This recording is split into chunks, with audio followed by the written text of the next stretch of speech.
कभी कभार गलतफहमियां इस कदर बढ़ जाती हैं कि गुत्थियों की सूरत इख्तियार कर लेती हैं और इंसान सब कुछ जान बूझते भी उनको सुलझाने की ताकत नहीं रखता और कमज़ोर पड़ जाता है। ऐसा ही एक ड्रामा आजकल आप देख रहे हैं हर पल जियो टेलीविजन से और नाम है उसका मस्त मलंग। अब तक इस ड्रामे की 18 एपिसोड्स आ चुकी हैं और जितनी स्टोरी आई है मैं आपको बता देती हूँ अपने न्यू व्यूअर्स के लिए जिन्होंने अभी तक ये ड्रामा नहीं देखा है। ड्रामे की स्टोरी कुछ यूँ है, इसके मेन कैरेक्टर हैं दानिश तैमूर, जो कि आजकल बड़ी कंट्रोवर्सी का शिकार रहे हैं अपनी शादी को लेकर आयजा खान के साथ। उनके लिए सिर्फ फिलहाल वर्ड कहना जो है वो बहुत महंगा पड़ गया था और इसके लिए उन्होंने काफ़ी एक्सक्यूज़ भी किया है अपने फैन से। दूसरी तरफ है सहर हाशमी, जो अपने लुक्स की वजह से काफ़ी फेमस हो रही हैं और लोग उनको पसंद कर रहे हैं। मस्त मलंग ड्रामा इंडिया पाकिस्तान दोनों में बहुत ज़्यादा पसंद किया जा रहा है। दानिश तैमूर के काफ़ी फैंस हैं और ये ड्रामे को बहुत ज़्यादा पसंद कर रहे हैं। स्टोरी जो है वो काफ़ी इंटरेस्टिंग है, यानी विलन ही हीरो है। वो किस तरह, चले हम बताते हैं। हुआ ये कि कबीर और रिहा जो कि बचपन के मंगेतर भी थे और आपस में कजन्स भी थे।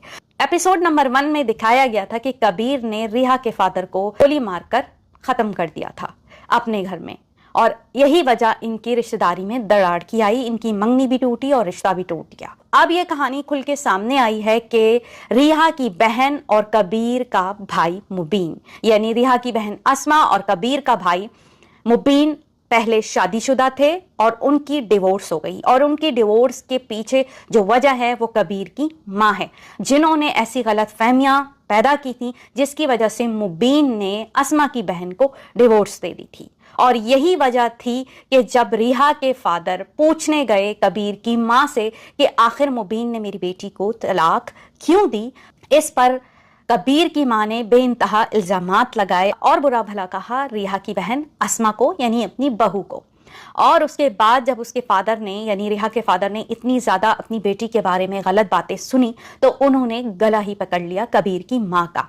कबीर उस वक्त छोटा 9 उम्र बच्चा था, 8 से 9 साल का। उसने घर में गन मौजूद थी और गन निकाली और रिहा के फादर को गोली मार दी वहीं और उनकी डेथ हो गई। अब 10 साल गुजर चुके हैं और अब कबीर और रिहा जवान हो चुके हैं, लेकिन कहीं ना कहीं उनके दिल में बचपन की मोहब्बत है। अब तक के 18 एपिसोड में ये दिखाया गया है कि रिहा कबीर के आने से उससे छुप छुप कर मिलती है, लेकिन कहीं ना कहीं कसूरवार वो अपने बाप की वफात का या मरने का उसको ही ठहराती है कबीर को, लेकिन अपनी मोहब्बत को वो रोक नहीं पाती। लेकिन कबीर को वो समझती है कि अपने बाप का कातिल ही, कभी वो भूल जाती है, कभी वो उस लम्हे को याद करती है। तो अब यह हुआ है कि रिहा एक कमजोर लड़की है पढ़ाई में और वो मदद मांगती है कबीर से। हाँ, उसे बताती है कि मुझ पर फेलियर का धब्बा लग चुका है और मैं बार बार एग्जाम में फेल हो जाती हूँ। तो कबीर उसको यकीन दिलाता है कि तुम पढ़ सकती हो, मैं तुम्हें पढ़ा सकता हूँ। तो कबीर उसको पढ़ाना स्टार्ट करता है। अब जब वो रिहा को पढ़ाना स्टार्ट करता है तो रिहा जो है वो बहुत ज्यादा निकम्मी निकलती हैं पढ़ाई।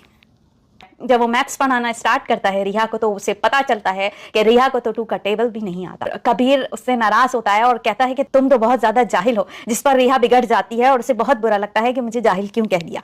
इस पर वो अपनी बचपन की बात याद दिलाने लगती है कि मुझे तो बस वही लम्हा याद है जब मेरे बाप को कत्ल किया गया था, यानी मैं 2 का टेबल नहीं जानती, बस मैं वही लम्हा जानती हूँ जब मेरा बाप इस दुनिया में नहीं रहा। इस पर कबीर थोड़ा शर्मिंदा सा हो जाता है, यानी उल्टा चोर कोतवाल को डांटे वाला बात हो जाती है कि अगर रिहा ने अपनी कमी देखी तो फौरन ही उसने उसको कवर करने की कोशिश की। अब हम कहते हैं रिहा जी, आपको 2 का टेबल नहीं आता, लेकिन आपको डांस स्टेप जरूर अच्छे आते हैं। खैर ये मजाक की बात रही। दूसरी बात ये कि अब बात ये है कि दोनों एक दूसरे को इल्जाम लगाने की कोशिश करते रहते हैं और वही पास्ट की बात को बार बार रिपीट करते रहते हैं, लेकिन दिल में मोहब्बत है, दोबारा बचपन की तरह लड़ झगड़ कर फिर एक हो जाते हैं, यानी कहीं ना कहीं उनमें बचपना जरूर है, वो गया नहीं।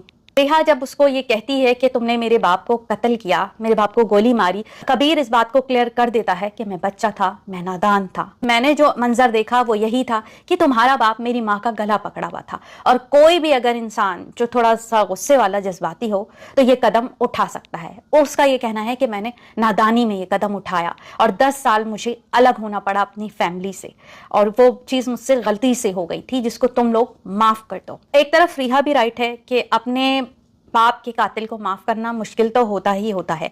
दूसरा ये कि जो बचपन में यतीम होने का गम उसने उठाया, वो एक अलग बात है कि पूरी फैमिली ने सफर किया। उसके बहन भाई नफरत करते हैं। बहन अस्मा है रिहा की, उसका गुस्सा जायज है। जब मैंने फर्स्ट एपिसोड में देखा था और वो जिस तरह कांच का गिलास फेंकती है, उससे मुझे लगा था कि बहुत ज्यादा गुस्से में, मतलब इतनी ज्यादा क्यों वो गुस्से में आपे से बाहर हुई हुई है, इतनी नफरत। लेकिन उसकी नफरत की वजह समझ में आती है, एक तो डिवोर्स का दाग लगना, दूसरा ये कि उसी फैमिली से फिर बाप का भी कत्ल हो जाना, ये रीजन बहुत बड़ा होता है।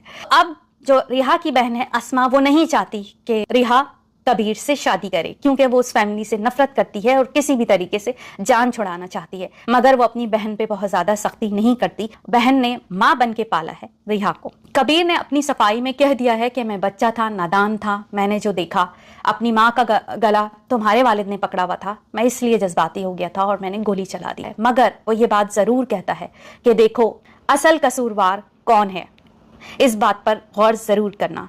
अब हम बताते हैं कि इस ड्रामे का असल विलन कौन है। कबीर की माँ, जिन्होंने मुबीन के कान भरे अस्मा के खिलाफ और उसकी डिवोर्स करवाई, उसके बाद उस पर इल्जामात लगाए, इतने लगाए कि अस्मा का बाप उसका गला पकड़ने पे आ गया और छोटे से कबीर ने गोली चला दी। जब कबीर को पता चलेगा कि उसकी माँ कसूरवार है तो उसके दिल पर क्या गुजरेगी। उसके लिए ये सजा ही काफी होगी कि इन सब के पीछे उसकी माँ का कसूर है। कबीर को वो 10 साल कम लगेंगे सजा। असल सजा तो कबीर को जब मिलेगी, जब उसे पता चलेगा कि उसकी माँ कसूरवार है। वही इन हालात के ऊपर लेकर आई जिसकी वजह से ये सब कुछ हुआ। वो अपनी फैमिली से दूर हुआ, मर्डर हुआ रिहा का बाप का। जब वो जान जाएगा तो हालात कुछ और ही होंगे। अब आते हैं हम ड्रामा में सबकी एक्टिंग की तरफ। तो सबसे पहले दानिश तैमूर तो खैर एक्टिंग अच्छी ही करते हैं। मेरे ख्याल में पब्लिक उनको एक्सेप्ट कर चुकी है कि बस वो यही कैरेक्टर करें, एक लविंग हस्बैंड या लवर का।